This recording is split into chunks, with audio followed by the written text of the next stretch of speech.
a strangely great time to be a fan of both Marvel and fighting games lately. The two have this long storied history together, but ever since Marvel vs. Capcom Infinite kind of fumbled the bag, both sides have basically been doing their own thing for almost a decade now. Marvel Tokon feels like a long overdue reunion, and the result is something that feels different from what came before, but still just as strong. Hey everyone, Coco here from Game8, and today we're talking about Marvel Tokon Fighting Souls. Developed by Arc System Works and published by Sony, Tokon is a 4v4 tag team fighter starring 20 characters from across Marvel Comics. And what really stands out right away is just how much clear, deep love this game has both for the Marvel Universe and fighting games as a whole. That kind of passion carries the whole experience, even for people who aren't die-hard fans of either.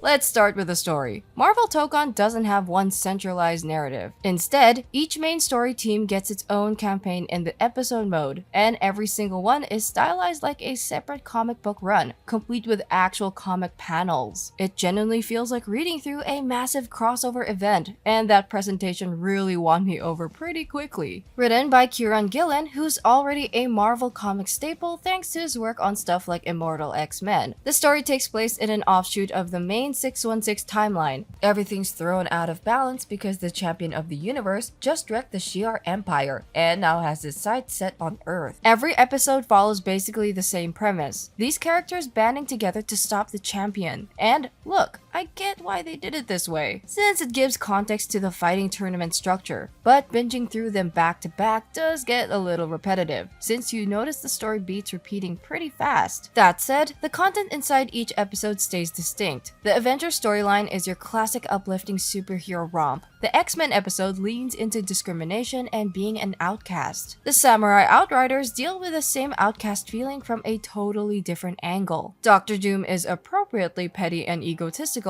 Robbie Reyes' internal struggle is handled really well, and Deadpool's fourth wall jokes are somehow still funny. My only gripe is the characterization gets a little uneven in spots. Magneto feels weirdly naive, pledging allegiance to Doom. If you know Magneto, this is pretty offbeat. Miss Marvel's a bit too fangirly for my taste too, but overall, this is a fun, well-written romp through Marvel's roster that does a great job introducing these characters to newcomers while still respecting longtime fans.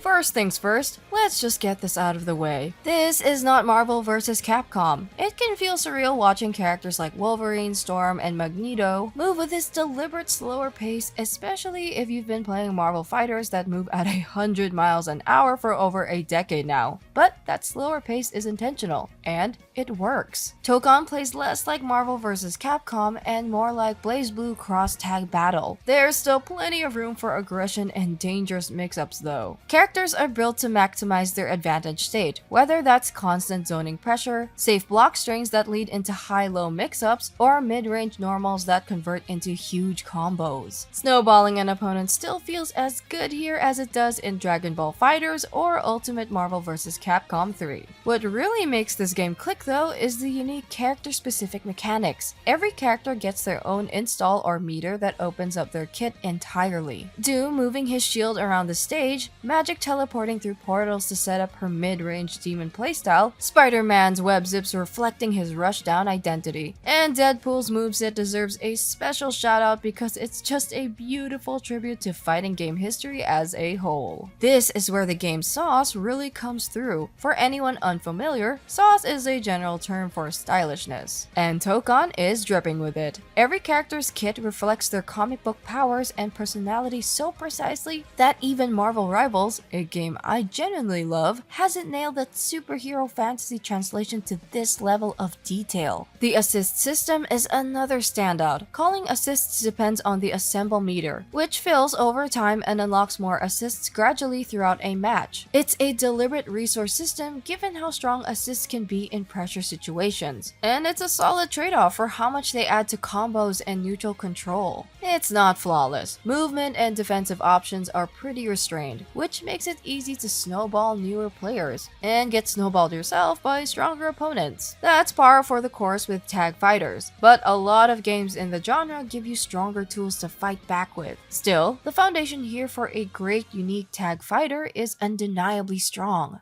Marvel Tokon is, simply put, gorgeous. That hybrid comic and manga aesthetic blends together beautifully, from the UI down to the stages and even the move animations themselves. Marvel characters translate way better into Arc System's semi-anime art style than I expected, and the redesigns range from faithful recreations to pretty upgrades. Magic and Doctor Doom are basically visually perfect as is. Blade's samurai-inspired look and Danger's magical girl transformation are standout redesigns too, even if not every character quite lands. Looking at you, Spider-Man. Every character moves beautifully, and attacks convey their startup and hitboxes really clearly, which matters a ton for command grabs and longer moves. Supers look and feel incredible to land, and even with 4 characters potentially on screen, it never gets visually overwhelming. The stages are packed with Easter eggs too: Fogwell's gym, Nelson and Murdoch's office, X-Men hanging out in the background of the X-Mansion. On the audio side, the soundtrack leans into that hard rock heavy metal Arc System Works signature sound, and it works great here too. Every character theme fits their personality well, even if nothing's an instant earworm.